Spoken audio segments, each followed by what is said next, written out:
Hey guys, it's Davin here at brewbits.com.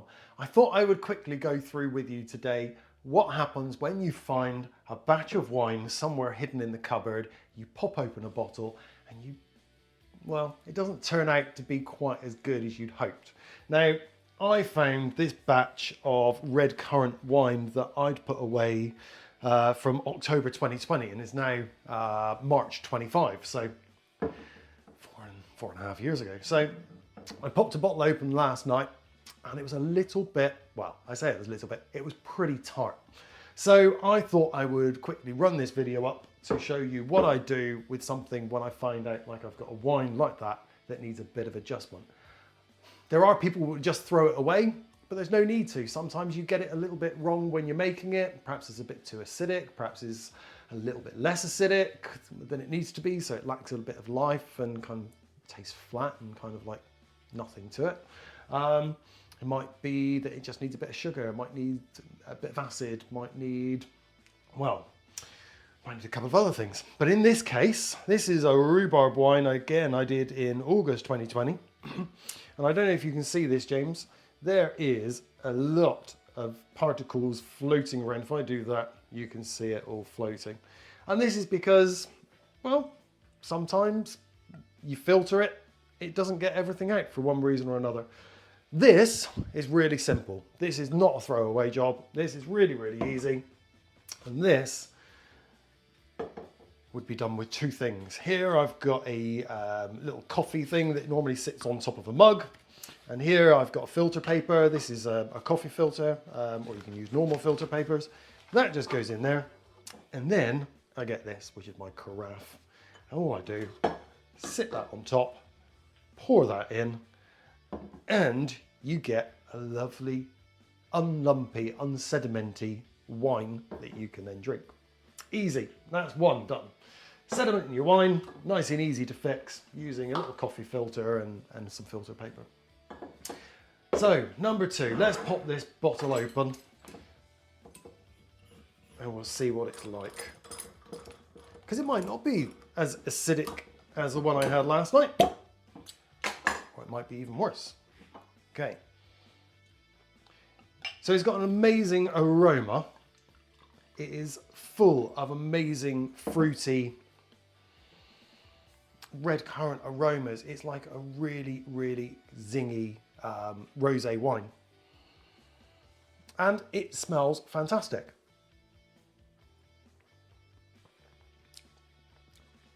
But it's sharper than Haribo Town Fastics.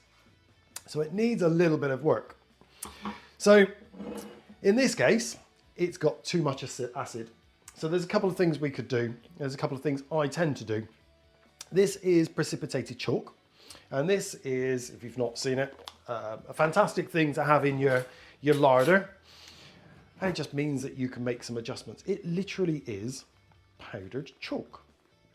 And so what I would tend to do, it's quite difficult to explain how much to use, but if you use too much, you take all the life out of it. If you use too little and it's still a little bit acidic, then you can add a little bit more. So in this instance, I'm going to take that much on my teaspoon, which is really, really small. And that is going to go into my carafe, like so. It doesn't seem a lot, but the amount of acid we're trying to take out is very, very little. It's hardly anything at all. Now there's another thing I'm going to add to this as well, just to make it a little bit more palatable. And I'm going to add, not much, but about half a teaspoon. And this is just supermarket sugar. It's nice and sweet. And it's going to take that edge off it as well. So in the bottle of wine goes. Ooh. Gluggy, gluggy, gluggy, glug.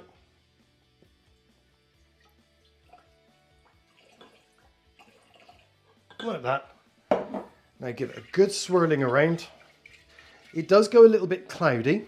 That's the precipitated chalk. But what's going to happen now is the acids in the wine are going to react with the chalk and they're going to start fizzing. You still see a little bit of fizz going on there. And that little bit of fizz is the acids working with the precipitated chalk and kind of just neutralizing the acidity of it. And when it's neutralizing the acidity of it, it's going to take it down a few steps. So what I would then do is just put that to one side and leave it for about half an hour before thinking about trying to drink it. So that's what you do if it's too acidic. What if I opened that and it had been really flat, lifeless, didn't have any acid in it at all? Well, we can do the opposite. Here I've got tartaric acid. There are a few different types of acid used in brewing. You've got malic acid, you've got citric acid, and mainly tartaric acid. And tartaric acid is just some little crystallized, those just little crystals. And this is the main acid that you will actually find in most fruits. So if we added citric acid to this, it would add a sourness to it. Malic acid, again, a slight sourness to it, whereas malic acid gives you that lovely, zingy, mouth-watering acidity that you want to make you go back for another sip. So this is another thing that you need to have in your brewing larder, along with your precipitated chalk and your sugar. There is another thing you can do to it. We could just simply add a glug of lovely lemonade to it and make it into a spritzer.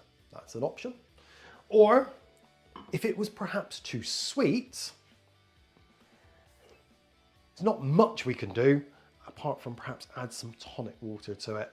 A little can of tonic water goes a long way in these, a little shot of tonic water, and that will take some of the sweetness down and you get kind of a little spritzer as well. But that's what you do. So that now, another little swirl before we drink it. I'll get myself another glass really quickly. We can have a quick taste test of how it's gone now. So I'll take a little sip of this one. Again, it hasn't really affected the aromas. It really hasn't. Oh, that is really nice. That has really taken down that over-acidity. It's made it mouth-watering. You've got all those lovely red fruits coming through, your red currants, your strawberries, your raspberries, those sorts of hints coming through. And you've got now the amount of acidity you need to make it lovely and mouth-watering. So that is some very basic things you need to have in your larder so that when you pop open a bottle of wine and it's not quite as good as you'd hoped, don't throw it away. There are some little tips that you can do by adding a little bit of sugar, perhaps a little bit of precipitated chalk if it's too acidic, perhaps if it's not got enough acid to it and it's lacking that little bit of life, it's tasting a bit flat, then you can add some tartaric acid to it. And again, it wouldn't be very, very much. It would be about the same amount of precipitated chalk that I added, perhaps even a little bit less. To give it that extra bit of zing. You can always add more. And the other one, lemonade or tonic water. Tonic water if it's a bit too sweet. Lemonade also is a really, really good alternative. And then, yeah, if you've got lumps in it, just filter it. So that's a really, really easy way of taking a bottle of wine you thought was going to be absolutely lovely. When you open it up, it's not quite as good as you expect to make it into a really nice wine. Down in the comments below, if you've got any comments as usual, please let me know what you think. If you've tried this, if you've got any questions about how much to add or anything like that, just ask away and I'll get back to you. Or if you've got any other hints and tips to make opening a bottle of wine that you thought wasn't going to be or isn't quite as good as you were hoping to make it into something special, then let us know. Right, that's it from now. I'm going to enjoy this glass. Cheers, happy brewing, and see you next time. Remember to like and subscribe. Bye. That's really nice, mate.